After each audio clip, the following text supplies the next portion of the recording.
하나님께서 영광 받으신 줄로 믿습니다. 우리 옆에 분에게 주의 이름으로 축복합니다. 인사하겠습니다. 주의 이름으로 축복합니다. 주의 이름으로 축복합니다.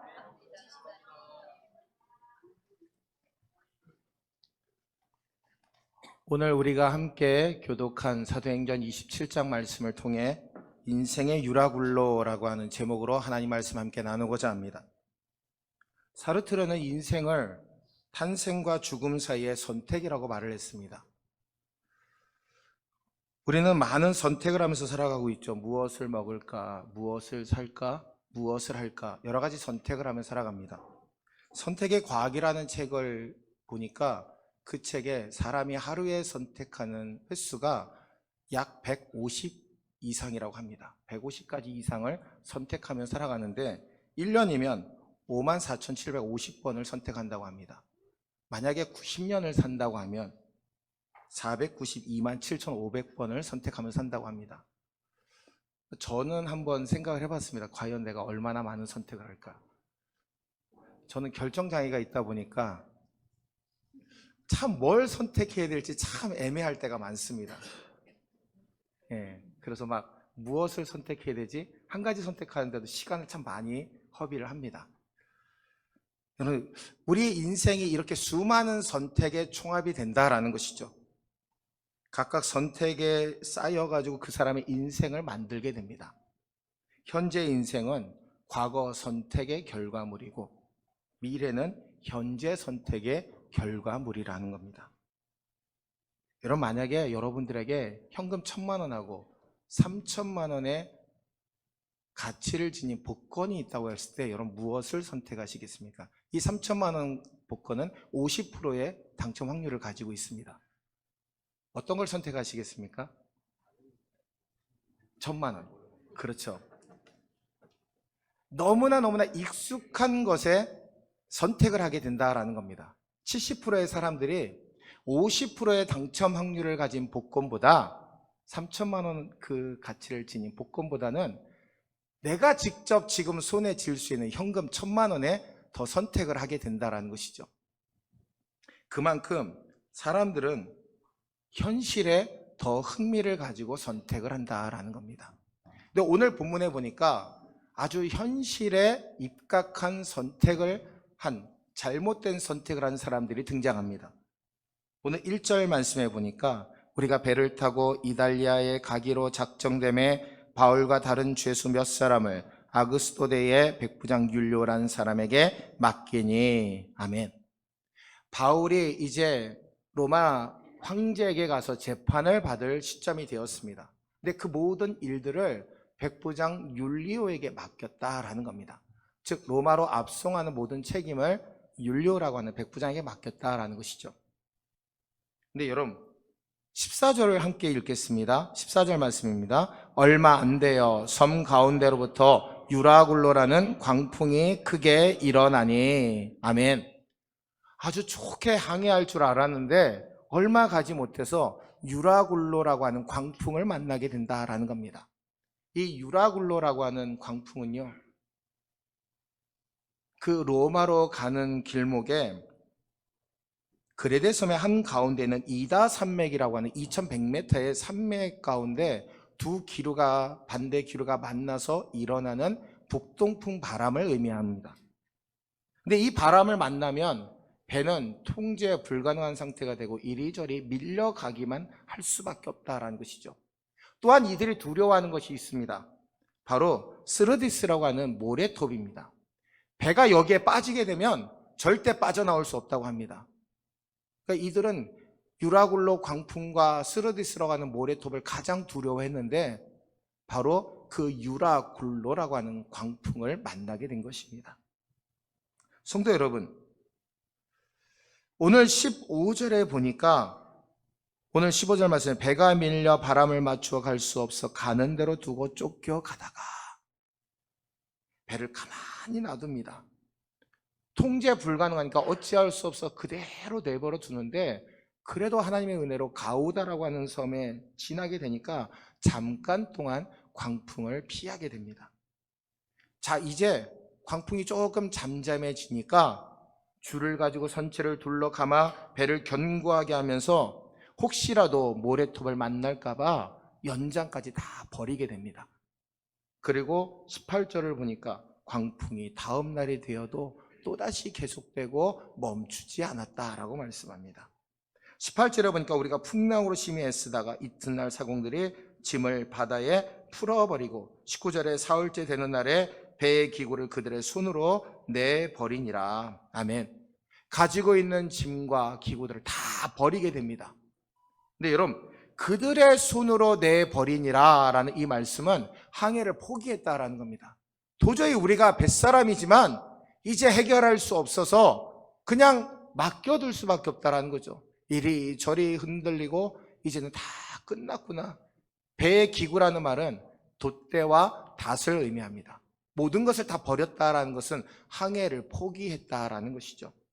여러분, 20절 말씀해 보니까 여러 날 동안 해도 별도 보이지 아니하고 큰 풍랑이 그대로 있음에 구원의 여망마저 없어졌더라. 주위를 아무리 돌아봐도 큰 배가 다니지 않습니다. 주위를 돌아봐도 자신들을 구원해 줄 사람들이 보이지 않습니다. 바로 이 배의 모습은, 그리고 이 사람들의 모습은 오늘날 우리의 모습이기도 한다라는 겁니다.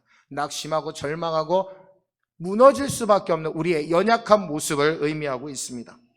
주도권을 상실하고 방향 감각을 놓치고 자포자기한 인생, 두려움과 낙심에 처한 인생을 표현하고 있습니다. 17절에서도 끌어올리고 줄을 가지고 선체를 둘러감고 스르디스에 걸릴까 두려워하여 연장을 내리고 그냥 쫓겨가더니 이리저리 흔들리면서 가고 있었다라는 겁니다. 여러분, 바울에게도 자신의 뜻과는 상관없이 유라굴로라고 하는 광풍이 다가왔습니다.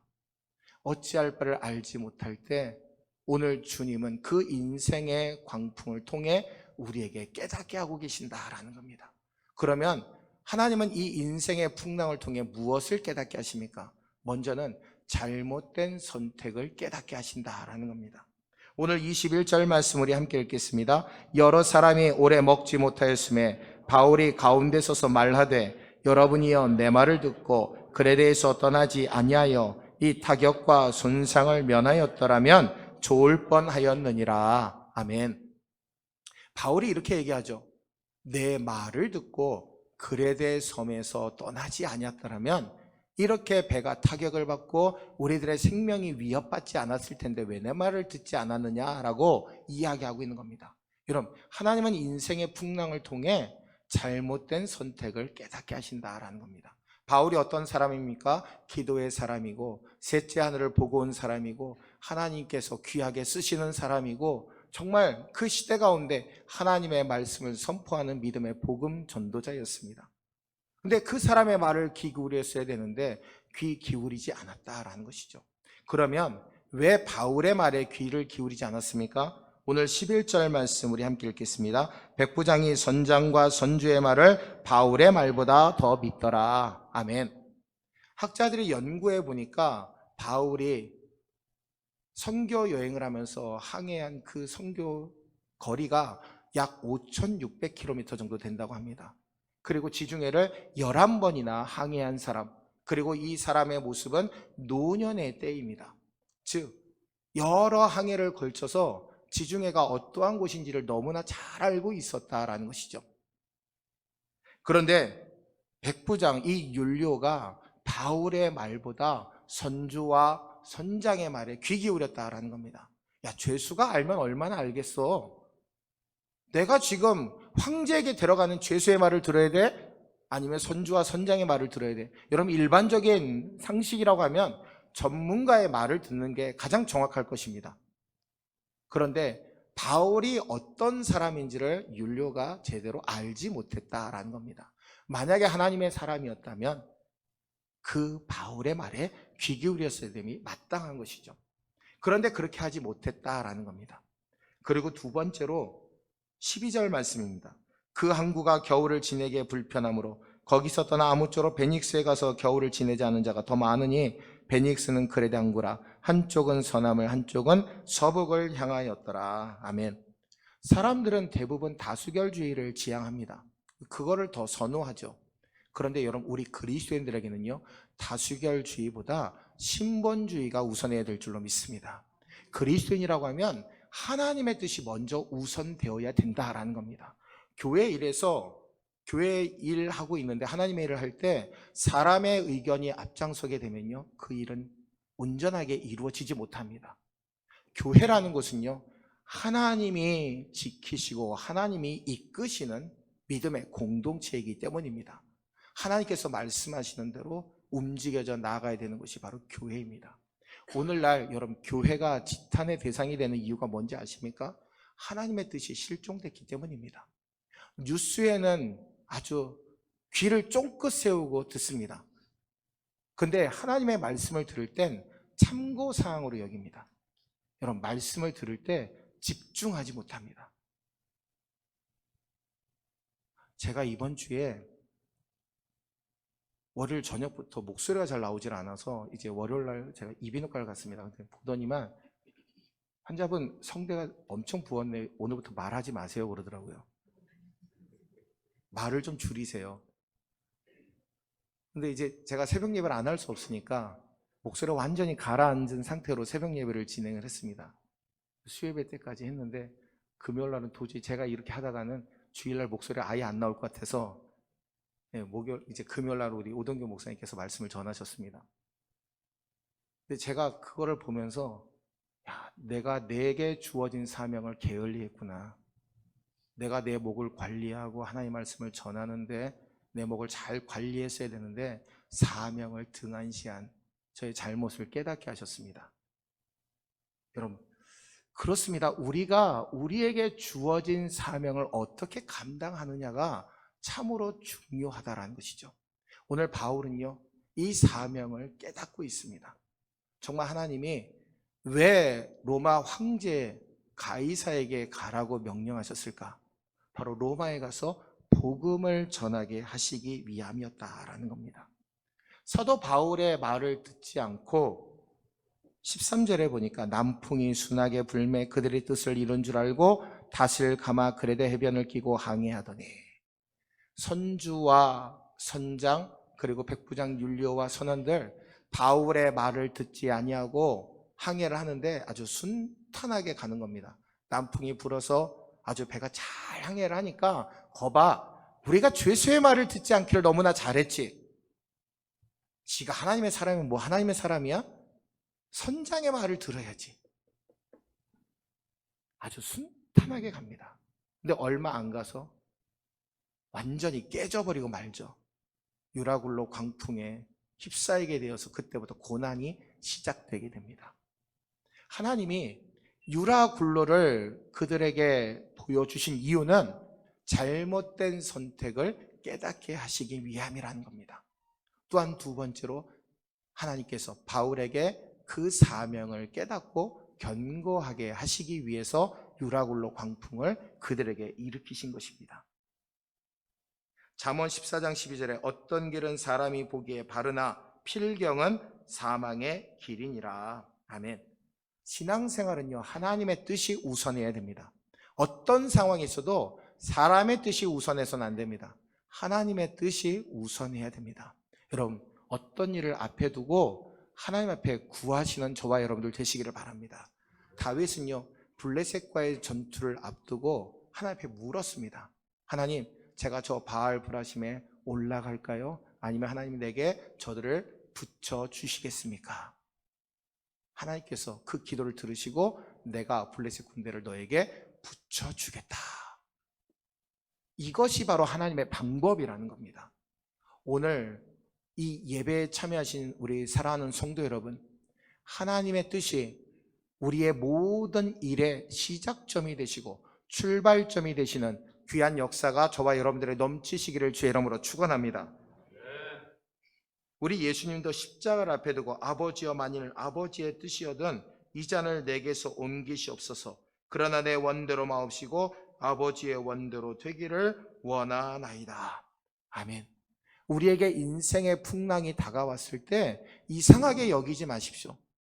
하나님 앞에 물으십시오. 하나님, 제가 잘못한 일이 있습니까? 잘못된 선택을 한 것이 있습니까? 이 시간 깨닫게 하시고 항로를 수정할 수 있게 인도하여 주옵소서. 그러므로 하나님께서 이끄시는 대로 소원의 항구로 우리가 방향을 바꾸어서 주님 앞에 갈 수 있도록 인도하여 주시옵소서. 그 믿음의 삶을 고백하시는 저와 여러분들 되시기를 주의 이름으로 축원합니다. 인생의 풍랑 속에서 주신 사명을 선택하고 견고하게 하신다라는 것이죠. 24절 말씀 우리 함께 읽겠습니다. 바울아, 두려워하지 말라. 내가 가이사 앞에 서야 하겠고 또 하나님께서 너와 함께 항해하는 자를 다 내게 주셨다 하였으니. 아멘. 우리도 풍랑을 만나게 되면 쉽게 포기해버리고 맙니다. 낙심하게 되죠. 어려운 일을 겪었을 때 어찌할 바를 알지 못합니다.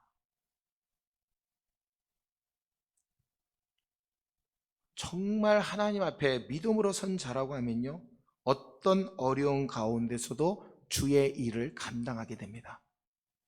우리가 조금만 힘들면 교학교 교사 그만둬야지, 인도자 그만둬야지, 속장 그만둬야지, 전도하는 거 그만둬야지.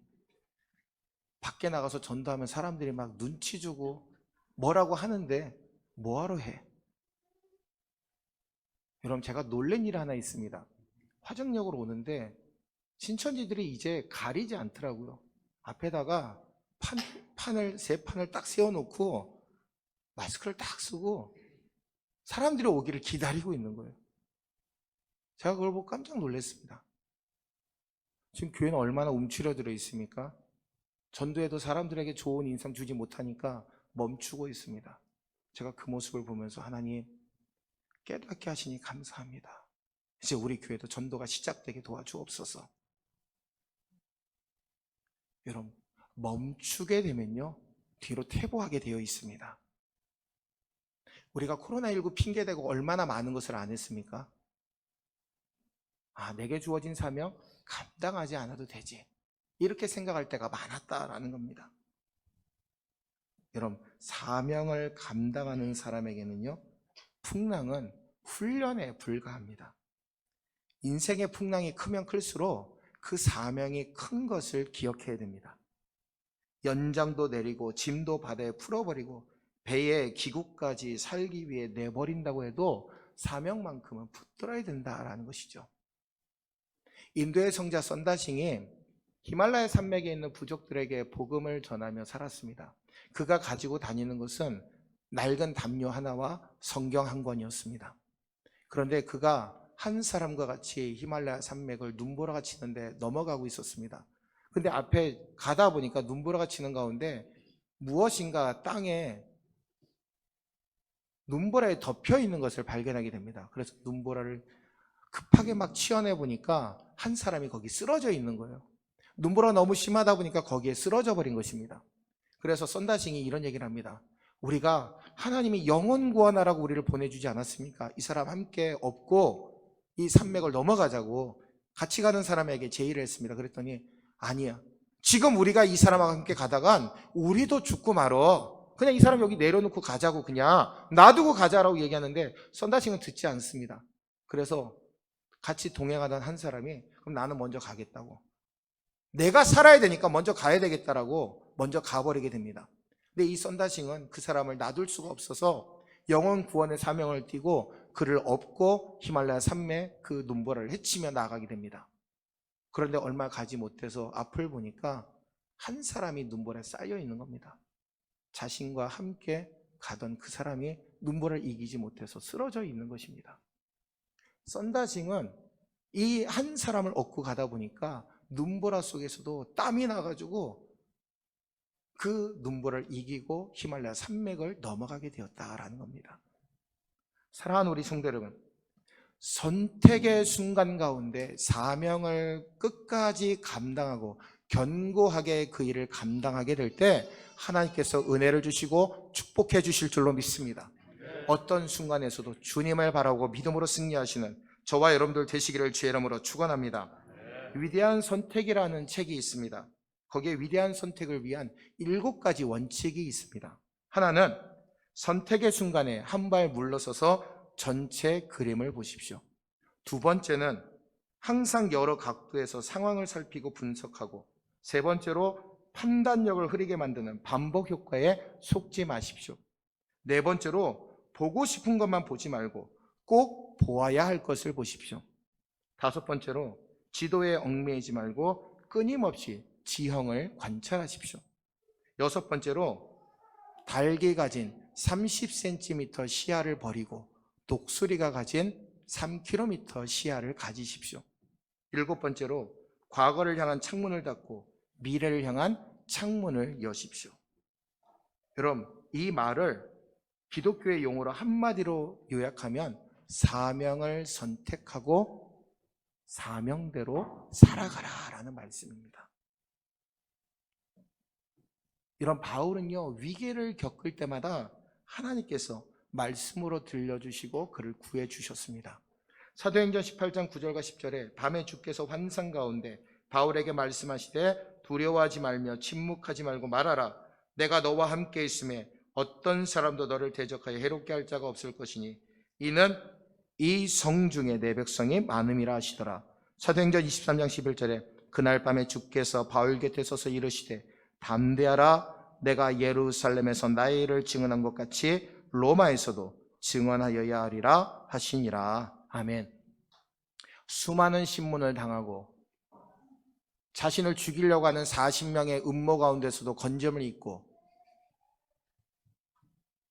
수많은 매질을 당해서 성 밖으로 버려진, 다 죽은 줄 알았지만 하나님의 은혜 가운데 살게 된 바울은 지금 항해하는 가운데서도 하나님의 말씀을 선포하고 있습니다. 자기도 생명을 위협받는 가운데 하나님이 선포하라고 하신 말씀을 믿음으로 선포하고 있다라는 겁니다. 여러분, 신앙생활의 성공은요, 우리에게 주어진 사명을 끝까지 붙들고 살아가는 데 있습니다. 진정한 신앙생활의 성공은 사명을 이루는 겁니다. 여러분, 성경의 인물들을 보십시오. 노아는 술에 취해서 실수한 사람입니다. 야곱은 어떠합니까? 사기꾼 기질을 가진 사람이었습니다. 또 사기도 쳤죠. 모세는 살인자였고 말도 어둔한 사람이었습니다. 나오미는 2 아들마저 잃고 남편도 잃었습니다. 룻은 어떠합니까? 자기의 민족으로 돌아가지도 못하고 시어머니 나오미를 따라서 이스라엘로 온 여인입니다. 근데 이들의 인생이 완전히 달라졌죠. 야곱은 12지파의 조상이 되었습니다. 노아는 자기의 가족들뿐만 아니라 이 세상의 모든 짐승들이 번식할 수 있도록 방주에서 그들을 구원해 주었습니다. 모세는 이스라엘 백성들을 출애굽시키는 지도자로 쓰임받게 됩니다. 룻은 어떠합니까? 메시아 되신 예수 그리스도의 조상으로 족보에 올라가는 축복을 누리게 된 줄로 믿습니다. 사랑하는 우리 성도 여러분, 우리에게 사명 주신 하나님 온전히 바라보고 믿음 가운데 살아가심으로 말미암아 승리하시는 자리에 서시는 저와 여러분들 되시기를 주의 이름으로 축원합니다. 고린도전서 15장 10절 말씀 우리 함께 읽겠습니다. 그러나 내가 나 된 것은 하나님의 은혜로 된 것이니, 제가 읽겠습니다. 내게 주신 그의 은혜가 헛되지 아니하여 내가 모든 서도보다 더 많이 수고하였으나 내가 한 것이 아니요 오직 나와 함께 하신 하나님의 은혜로라. 아멘. 여러분, 이 말씀을 기억하십시오. 날마다 하나님의 은혜 아래 우리에게 주어진 사명 믿음으로 감당하시는 우리 모두가 되시기를 주의 이름으로 축원합니다. 마지막으로 인생의 유라굴을 통해 잘못된 선택을 한 자들에게 바른 선택을 하게 한다라는 겁니다. 22절 말씀 함께 읽겠습니다. 내가 너희를 권하노니 이제는 안심하라. 너희 중 아무도 생명에는 아무런 손상이 없겠고 오직 배뿐이니라. 아멘. 막 갑자기 배가 아프고 갑자기 목에 혹이 만져지는 것 같아서 야, 혹시 이거 암 아니야? 근데 병원에 가서 의사 선생님 혹시 저 암 아니에요? 막 걱정해서 의사 선생님이 물어봤는데 막 열심히 검사를 다 하고 이렇게 얘기합니다. 환자분, 암이 아니고 그냥 일반적인 혹입니다. 아무 염려하지 마십시오. 안심하십시오. 여러분, 이런 말을 들으면 어떻겠습니까? 가장 안심이 되겠죠. 아무리 아프더라도 의사가 약 먹고 조금만 이겨내면 금방 낫습니다 라는 소리를 들으면 그 아프던 게 집에 오면서 싹 사라집니다. 저도 이 손가락을 키보드를 너무 많이 치다 보니까 손가락이 이제 어느 순간 하다 보면 너무 아픈 거예요. 근데 정말 주사를 맞으면 아주 신기하게 손가락이 싹 났습니다. 그게 정말 그러한 것이라는 거죠. 그 의사에게 안심하십시오. 당신 금방 낫을 수 있습니다 라는 소리를 듣게 되면 어떤 상황에서도 안심하게 된다라는 것이죠. 오늘 지금 사도 바울은 하나님께서 보내신 천사를 통해 바울아 두려워하지 마라. 내가 가이사 앞에 서겠고 그에게 복음을 전해야 되기 때문에 너는 절대로 죽지 않는다. 두려워하지 마. 안심해. 내가 너를 도울 거야. 여러분, 지금 잘못된 선택을 한 사람들에게 바울은 바른 선택을 할 수 있는 그 유라굴로를 통해 말씀을 선포하고 있습니다. 23절 말씀 함께 읽겠습니다. 내가 속한 바 곧 내가 섬기는 하나님의 사자가 어젯밤에 내 곁에 서서 말하되 아멘. 그 모인 사람들에게 이렇게 선포합니다. 내가 믿는 하나님의 사자가 내게 와서 안심하라고 이야기했어.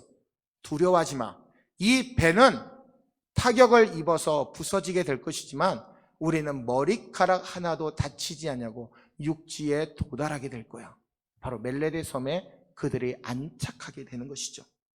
26절에 보니까 그런즉 우리가 반드시 한 섬에 걸리리라 하더라. 25절에 그러므로 여러분이여 안심하라. 나는 내게 말씀하신 그대로 되리라고 하나님을 믿노라.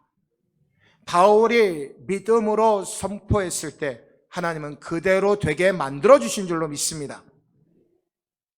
27절에 19일째 되는 날 밤에 우리가 아드리아 바다에서 이리저리 쫓겨가다가 자정쯤 되어 사공들이 어느 육지에 가까워지는 줄을 짐작하고 아멘.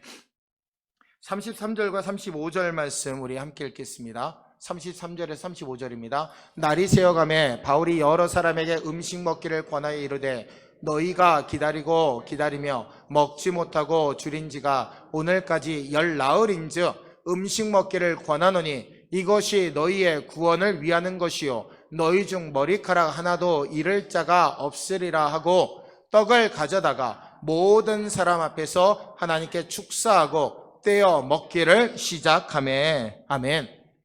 하나님이 바울에게 주도권을 허락하셨습니다.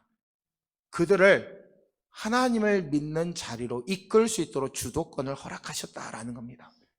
백부장 율리오와 선주와 선장과 선원들이 다 예수 그리스도를 하나님을 온전히 믿을 수 있는 믿음의 자리로 그들을 이끌어 오신 줄로 믿습니다. 여러분, 바울 덕분에 바울을 통해서 하나님이 소아시아 유럽을 복음화시키셨습니다. 그리고 영국에서 건너온 보니페이스 한 사람 덕분에 독일이 기독교 나라가 되었습니다. 패트릭이라고 하는 16살 난 포로 소년 한 사람 때문에 아일랜드가 복음화가 되었습니다. 토마스 선교사를 비롯한 수많은 선교사들의 헌신과 수고로 우리나라가 복음화가 될 수 있었습니다. 허드슨 테일러로 인해 중국에 복음의 씨앗이 뿌려졌습니다. AD 313년에 로마의 콘스탄틴 황제가 기독교를 국교화시키죠. 그런데 국교화시킬 때 가장 지대한 영향을 끼쳤던 사람이 어머니 헬레나였습니다. 그런데 이 헬레나는 자기 집에서 일하고 있는 이름 모를 한 하녀 때문에 예수님을 영접하게 되었다고 합니다. 이름 모를 하녀가 예수님을 믿고 신실하게 살아가는 모습을 볼 때 자기도 그녀를 통해 예수를 영접하고 자기의 아들에게 복음을 증거하고 로마의 국교로 기독교를 세울 수 있게 되었다라는 겁니다. 사랑하는 우리 성도 여러분, 우리가 세상의 삶을 볼 땐 알곡과 가라지가 구분이 안 되는 것처럼 보일 때가 많습니다. 그러나 추수의 때가 가까워졌음을 여러분 분명히 믿으시기를 주의 이름으로 축원합니다. 들판에 있을 땐 알곡과 가라지가 잘 구분되지 않지만 추수 때가 되면 가라지는 불에 던져지고 알곡은 창고에 들여지기 때문입니다. 우리 모두 다 하나님께서 우리를 알곡으로 불러주셨음을 분명히 믿고 하나님 앞에 알곡과 같은 삶으로 날마다 인생의 유라굴로 이 광풍을 이겨내고 하나님 앞에 믿음의 선택을 하시는 저와 여러분들 되시기를 주의 이름으로 간절히 축원을 드립니다. 기도하겠습니다. 사랑의 주 하나님 감사합니다. 인생의 유라굴로 가운데서도 잘못된 선택을 깨닫게 하시고 또한 우리가 사명을 선택하고 견고하게 하시며 잘못된 선택을 한 사람들에게 올바른 선택을 하게 만드는 온전한 그리스도인으로 살아갈 수 있도록 우리를 축복해 주시니 감사를 드립니다. 복되게 하여 주시고 우리 모든 성도들 주님의 은혜 가운데 날마다 승리하며 살아갈 수 있도록 역사하여 주시옵소서. 부족함도 많고 연약함 많은 우리들 강건하게 도와주시고 우리가 옳은 선택을 통해서 주님의 그 크신 사랑을 증거하며 살아갈 수 있도록 주님 은혜를 베풀어 주옵소서. 우리를 통해서 하나님의 나라가 확장되게 도와주시고 우리를 통해서 하나님의 복음을 힘있게 증거할 수 있도록 우리를 사용하여 주옵소서. 강건케 하시고 능력으로 붙잡아 주시옵소서. 이 시간 육신의 질병으로 연약한 가운데 있는 자가 있습니까? 나사렛 예수를 명하노니 모든 병마에 예수의 이름으로 물러갈지어다. 주님의 이름으로 선포하여 싸우니 우리의 육신의 질병이 고침받게 도와주시고 하나님의 능력 가운데 온전한 치유를 경험할 수 있도록 은혜를 베풀어 주시옵소서. 우리 가운데 있는 문제, 우리 가운데 있는 풍랑, 그 모든 것들 주님의 은혜 가운데 헤쳐나갈 수 있음을 믿습니다. 주님이 우리 가운데 함께 하시고 안심하라 내니 두려워 말라라고 말씀하시는 주님의 그 음성을 기억하며 믿음으로 승리하며 살아갈 수 있도록 주께서 도와주시옵소서. 함께 하심을 믿고 예수님의 이름으로 간절히 기도하옵나이다. 아멘.